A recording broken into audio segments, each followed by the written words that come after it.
So I've been shooting with the Nikon mirrorless system for about 9 months now. It's gotten me really curious about the Nikon ZF, which was the first, mirrorless retro camera from Nikon. And I don't know, I've heard so many different things about it. I've heard that it sucks. I heard that it's great. I've heard that it's built like a cheap plastic toy. So I need to learn what the deal is with the Nikon ZF.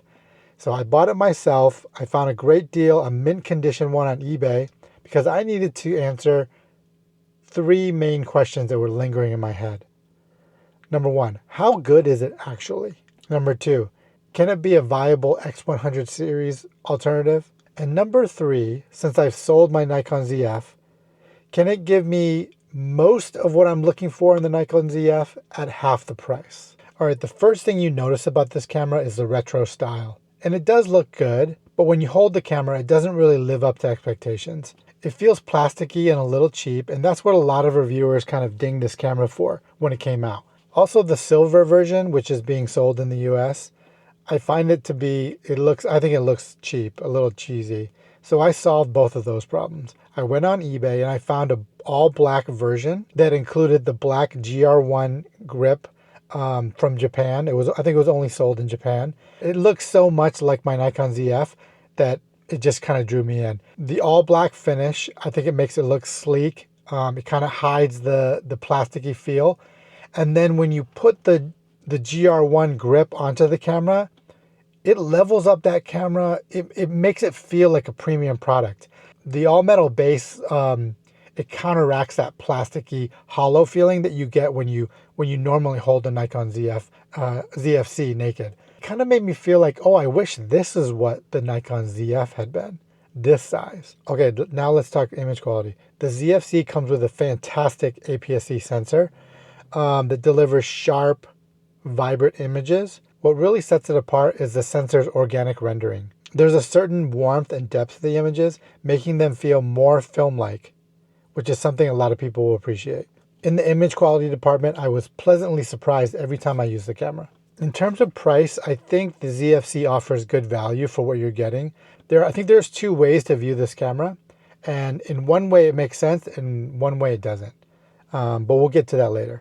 I also got the 50 to 250 lens, and that lens is a winner. I think that's a great lens, actually. I got some amazing photos in Maui using that lens, both on my ZFC and my Z8 in crop mode.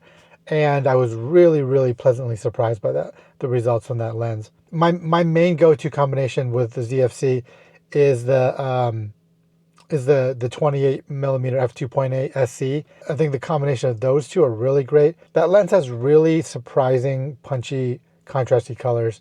It's very vibrant. I love the images that it creates.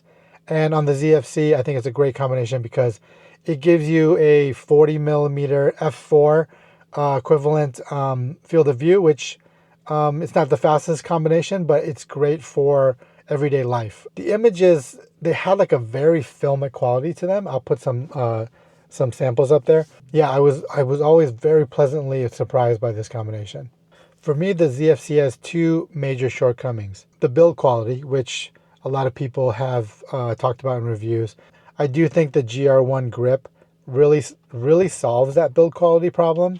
But then again, that grip also adds quite a bit of weight and bulk to the package. So, you're losing a little bit of that compact feeling. My second issue with the camera is really the lack of speed inside the camera. The ZFC is not the fastest camera out there, not by any stretch. It feels pretty dated, to be honest, especially when it comes to autofocus and burst shooting.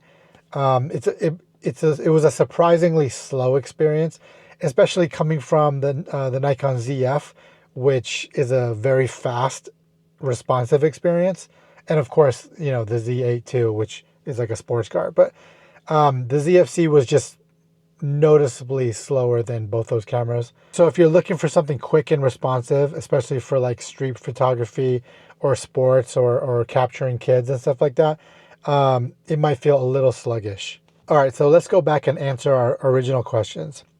How good is it actually? I think it's pretty damn good with some caveats. Image quality wise, it's great. Especially for an APS-C camera with an older sensor, I think image quality wise, it really delivers. But handling and speed, the camera feels retro in not a good way. Also, for ergonomics, you really need the GR1 grip or another grip to make it feel comfortable and solid. Okay, question 2. Can it be an X106 or X105 alternative at a fraction of the cost? I would say yes, absolutely. I've owned the X100S, the F, and the V, and the ZFC beats the first two handily. But Fuji definitely pulls ahead on the X105 and 6. I think those cameras are far superior to the ZFC. But we have to factor in the price. Those cameras on the used market are at least double the price. With the X106, sometimes even 2.5 times the price. Is the X106 2.5 times better than the ZFC?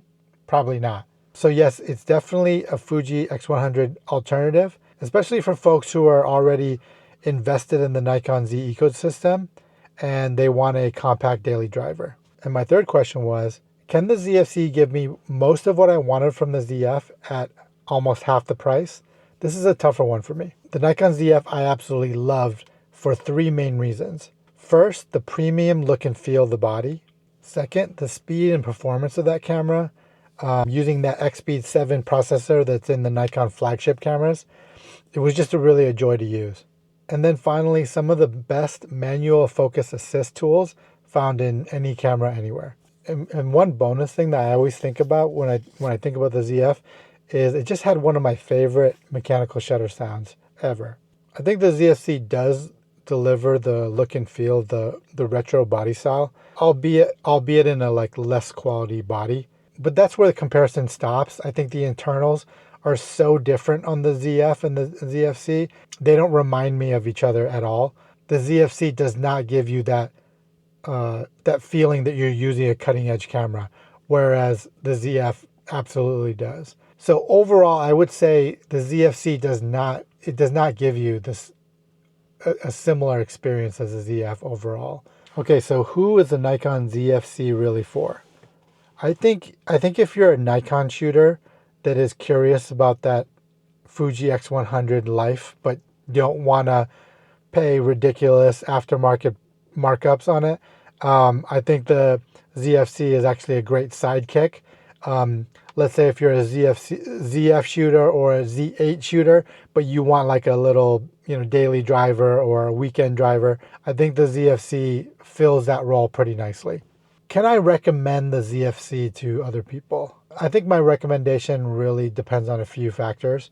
If you can snag the ZFC for under $800, then I think go for it. I think it makes sense under $800. I think $900 and above, the ZFC, I don't know if it really makes sense because you have to really be a big Nikon fanboy to buy it used over $900, because over $900 you're looking at I've seen Canon R8s go for $1,000. You can get an R7, which has 10 times the features, for $1,000.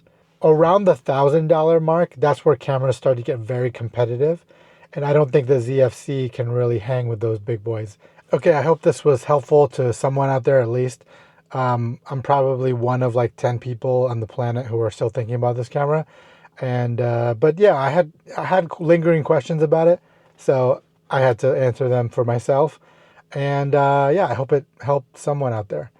Stay tuned. I have some more Nikon content coming out soon. I took my Z8 to Korea for a travel shoot. I took it also to Iceland for another travel shoot. And then I took my Z8 and ZFC to Maui for another travel shoot. So I'll try to make some videos around those experiences, and provide some more sample images so you can see what I got.